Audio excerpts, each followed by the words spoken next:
Hi guys, previous వీడియోకి continuity అనమాట. ఈ వీడియో చికెన్ వేసుకున్నాం కదా, అది వాటర్ అంతా మగ్గేంత వరకు మగ్గపెట్టుకోవాలి చికెన్ని.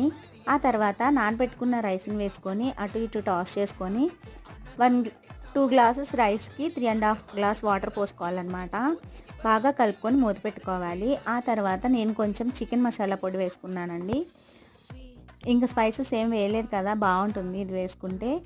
ఇలా కొంచెం దగ్గర పడినప్పుడల్లా అడుగంటకుండా ఒకసారి తిప్పుతూ ఉండాలి.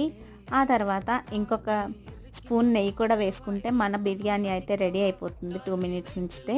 నేనైతే ఎగ్ కూడా బాయిల్ చేసుకున్నాను, ఎందుకంటే మేము ఈ బిర్యానీ తిన్నప్పుడు వాళ్ళు ఎగ్ కూడా వేసి ఇచ్చారనమాట. కానీ టేస్ట్ అయితే చాలా బాగుంది. చిట్టి ముత్యాల బియ్యంతో చేసాం కదా, రైస్ అయితే అదిరిపోయింది టేస్ట్ అయితే. మీరు కూడా ట్రై చేయండి తప్పకుండా. మెంతికూర ఉంటే మాత్రం తప్పకుండా వేసుకోండి. నాకు మెంతికూర దొరకలేదు కాబట్టి వేసుకోలేదు. ఈ వీడియో నచ్చితే లైక్ చేయండి, షేర్ చేయండి, సబ్స్క్రైబ్ చేయడం మాత్రం మర్చిపోకండి.